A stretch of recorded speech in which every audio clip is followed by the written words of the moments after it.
আজকে বানিয়ে নিব মুগ ডাল ছড়িয়ে লাউ ঘন্ট। প্রথমে লাউটা কেটে জলে খানিকক্ষণ ডুবিয়ে রেখেছিলাম। এবারে প্রেসারে দিয়ে নিচ্ছি লাউগুলো আর লবণ দিয়ে একটা সিটি দিয়ে নেব। লাউটা সিদ্ধ করে নামিয়ে নিলাম আর কড়াইয়ে অ্যাড করছি সরিষার তেল। ফোড়নে দেব তেজপাতা, গোটা শুকনো লঙ্কা আর পাঁচফোড়ন দিয়ে দিচ্ছি। অ্যাড করছি সোনা মুগ ডাল আর এটা বেশ ভালো মতো ভেজে নেব।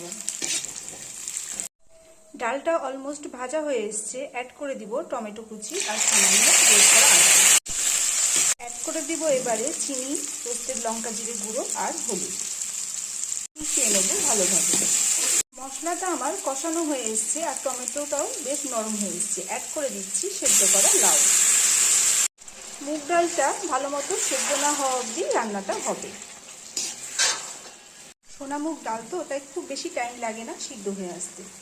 অলমোস্ট হয়ে এসছে আমার লাউ ঘন্ট। দিয়ে দিচ্ছি সামান্য ঘি আর দিয়ে দিচ্ছি রোস্টেড গুঁড়ো গরম মশলা। ভালোভাবে মিশিয়ে ঘন্টটা আমি 5 মিনিটের জন্য ঢাকা দিয়ে রাখবো। আর ভীষণই ডিলিশিয়াস লাগে এই ঘন্টটা ভাতের সাথে খেতে। আমি তো রুটির সাথেও খাই, আপনারাও ট্রাই করতে পারেন। আজ এ পর্যন্তই। বাই সবাইকে। সুস্থ থাকবেন, ভালো থাকবেন। দেখা হবে অন্য আরেকটা নতুন ভিডিও নিয়ে।